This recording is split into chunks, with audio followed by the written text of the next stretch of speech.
I usually don't do pickup videos because honestly, I don't usually buy a lot of games at once or go on big game hunt trips. I sadly still a college student and don't really have the time or the money to go on big hunts. But every once in a while, usually once or twice a year, I live near a city called Rochester, New York, that has a lot of local game shops.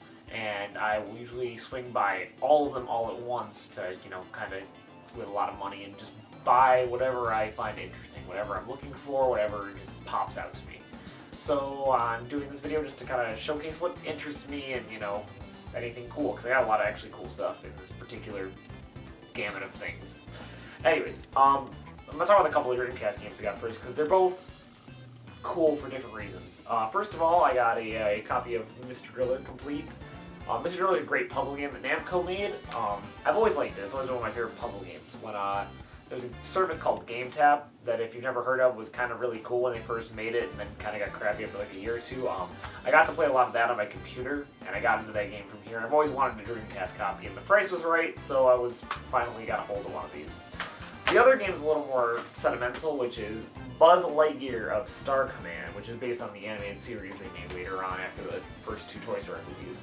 Honestly, this is a game my parents bought me for Christmas one year for the computer, and I loved it a lot, but I kind of sucked at games back then. I was only like 8, 9, maybe 10, and I've always wanted to go back to the game and finally get to play it. I knew there was a copy for the Dreamcast, and I've never really seen it out in the wild, and I tend to be somebody who likes to find games as opposed to just going online and buying them, and it finally fell into my lap, particularly today, and I'm probably not going to be that great of a game, and I'm probably going to blow through it, honestly, but it's something I've always wanted to revisit.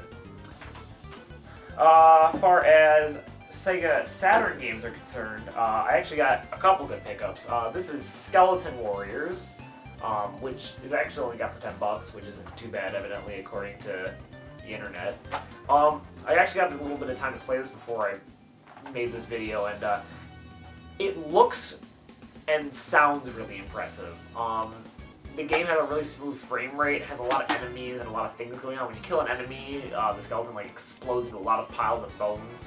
And when there's not a lot of enemies on screen, it never slows down or has any issues, and it usually affects snow and stuff in the background going on. So it's really visually impressive, and it's actually a Tommy Tallarico soundtrack, so that's really cool.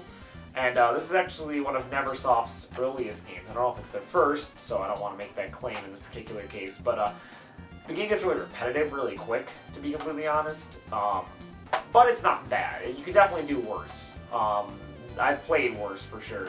But it's a cool game. I picked it up because it was relatively inexpensive and I had heard decent things. The other one, which I'm going to open, because I do actually move this as an authentic seal, is Scud the Disposable Assassin, a game that I will review very, very soon, because I wanted this game for quite a while. It's based on a comic series, partially written by Dan Harmon, who does Community and Rick and Morty and stuff like that. He's a really funny guy. It's half side-scrolling, 2D action game, and also has a part where you switch into a first-person view and get to use the Justifier, or not Justifier, the Stunner. God, wrong system. I've always been super, super interested in this game. I've always wanted it, but it's just never popped up for me until today, and I'm really pumped to finally have it. So I'm gonna see if I'm capable of opening this. The other games that I got sealed, the Game Gear stuff I'm about to show you, I know for a fact is definitely authentically sealed, but this might not be. But in the meantime, let's see. Nothing special in it. It's cool to see when you open sealed stuff, because you can see exactly what a complete copy of the game might have, but ooh. I have my important pin registration number though, and how to reach us document for project. Oh my god, this is more complicated for Sega Soft. There's a pin number they gave you for your registrations. I've never seen anything like this in anything that I've ever bought, but yeah, I'll talk more in depth about this game very soon on a more proper review, because it's one I really want to talk about and play for a while. So, in the meantime, I'll skip the Game Gears for 2 seconds. The only Genesis game I managed to pick up was Outlander, which, again, I probably didn't pay, make a great deal on it. I probably paid, what it's valued at, but, it sounds like a really interesting game. It's essentially from what I can gather, I haven't played it yet, you go out into, a wasteland area, and there's a driving section, then you have to, get out of your car and, scavenge and fight other people, and, do well with resources like gasoline and food, and it sounds like it could be kind of decent and ambitious. My friend who I went with says it's a really hard game though, so we'll see if that affects it. Hopefully it turns out to be alright. I'm excited. It seems cool, and I try to always pick up at least one of every Sega system if I can, and usually that's near impossible, and it sucks because I didn't get a Master System game to do this, but, because it's a good segue, I did manage to find my first complete-in-box Sega Pico game for $5. I haven't really gotten into it on the channel yet, but Echo and me have a really sordid history, and I said if I ever, this is like the one Pico game I wanted to complete in box, and now I have it, so I'm fucking pumped to fucking deal with Echo Jr. for a second time in my life. And by that I mean I'm not even really, but you know, anything for $5, even if it's Sega Pico stuff, makes me really excited. And I think the Sega Pico is actually kind of a cool system with a lot of history and a lot of like interesting things that happen, especially in Japan. But unfortunately, it's something not a lot of people talk about. In the meantime, so yes, I got two relatively common Sega Game Gear games. Surf Ninjas, which Surf Ninja is actually only on Game Gear, and there's a lot of marketing and like push for Surf Ninjas with Game Gear and like the movie and stuff, and it feels kind of heavy, so I'm kind of excited to open this. Although the guy who I got this from has like a stack of these, like he had like 10, 11 more of these sealed, so I'm not too worried. If this hurts your feelings that much, I will point you in his direction. I am sure he will more than gladly give you one, which also means this probably isn't that exciting, but let's see what's in here. Something special. There is the poster, the generic Sega Game Gear poster, a manual for this really bad movie and probably bad game, your registration card, and of course, your official licensed Sega Game Gear game for Surf Ninjas in its little cute tray that they all came in. And it's boxed, but I didn't pay a lot for it, which made me happy. Actually, he gave me this one for free, Asterix and the Great Rescue, which is also evidently common because he had like 6 more of these. But for the sake of argument, we're gonna open it up. But yeah, whenever the word free happens as a collector, you get pretty excited, even if it's just, you know, common Game Gear stuff. But I like having everything boxed, so it doesn't bother me. Let's see what Asterix has in the complete boxed copy. Oh, different kind of poster. Remember, I haven't seen this kind of posters. This is a to the next level poster. Oh, what's the design? Oh, it's actually my favorite. It's the one of the Eternal Champions Sega generic like advertisement poster. So this is how you can have if you get one of these, put it with your Asterix complete in box. If it wasn't already, now you have an official. Now you know this is how an official Asterix and the Great Rescue. Otherwise, you got a Sega Visions, one of the Sega Vision style registration cards, and of course your officially licensed Asterix and the Great Rescue Sega Game Gear cartridge. For that, I'm going to try not to waste too much more time. And finally, the really cool one. You only have one copy of this, and this one might actually be kind of. I actually didn't pay a lot for this either. He was nice enough. This is Scratch Golf by Vic Tokai. This one I've never really seen complete in box on anything, and this is actually sealed too, although it's starting to rip on the back. But it's going to get completely ripped in about 2 seconds. So let's see what Scratch Golf has. It's probably just the manual, but again, you're never going to complain for cheap complete in box Game Gear games, especially when there's stuff that you don't commonly see. Because this stuff is so rare, you can kind of name your own price a lot of the time online. But the problem is that not a lot of people are really seeking out complete in box stuff, so it's kind of, you know, a crapshoot. So you got your officially licensed cartridge that I just completely dropped and I probably broke and ruined.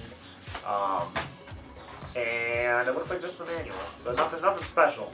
Nice colored manual though, but nothing special in Scratch Golf. But hey, not gonna complain about complete. Before we get to the last section, I did buy one import that I've been really looking forward to, and I'm sure if you watch Sega Importorium stuff, which I'm working on a new one, and it should be out shortly. Fire Pro Wrestling is an amazing series, and if you haven't played a Fire Pro Wrestling in your life, you need to fix that quickly. And he had one of the ones I've been looking for desperately, which is Fire Pro Wrestling 6-Man Scramble. And I'm going to assume, given the name, that means that I can use a multi-tab and play this 1 to 6 people.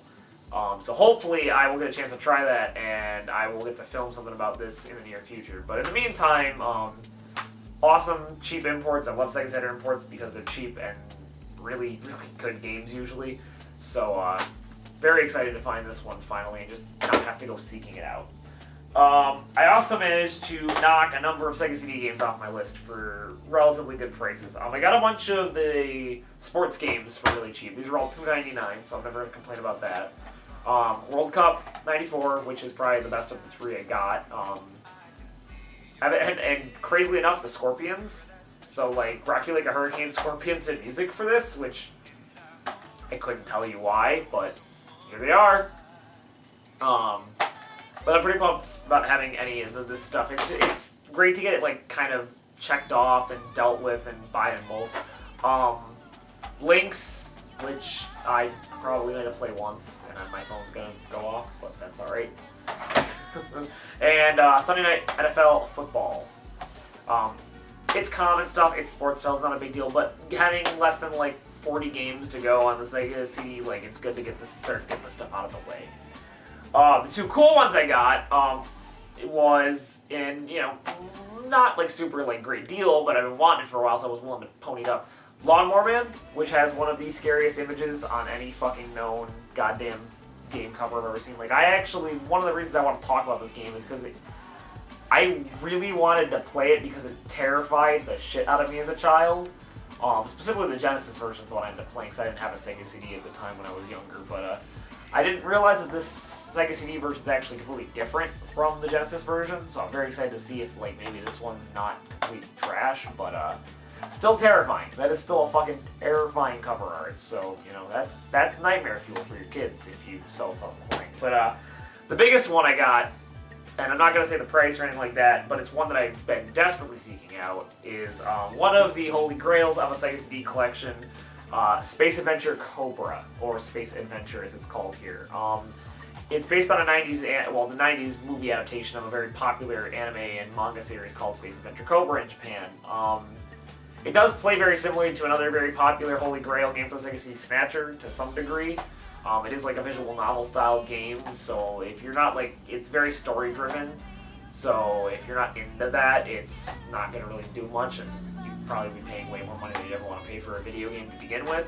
But I've been looking for, because I'm a huge fan of the Space Adventure Cobra anime and like manga and everything, and I'm a huge lover of the Sega CD, so this was, I ponied up a lot of money for it. I didn't guess steal or anything, but it's a game I'm excited about having. I've been pretty pumped about getting this one for a while. I knew ahead of time that I was getting it, but this was the reason I went to the store that I got most of the stuff at, so. This is the exciting world of when I go to get pickups. I get a bunch of games that make me happy, and like I said, if I get a good deal, that's awesome, but, I'm somebody who generally likes to, go to local shops and go to, independent shops and just, even if it's at market price, I'd rather support them than just buy stuff off eBay, and just, there's a lot of fun to be had in just, kind of going out and hunting stuff down, as opposed to just, finding it online. And since I got a bunch of stuff and I had a bunch of seal stuff that I wanted to show off opening and just see if there's anything cool inside or anything like that, I figured I'd do this little video just to add a little perspective. So you actually did end up watching this. Thanks for watching, and I'll have more proper video content very shortly.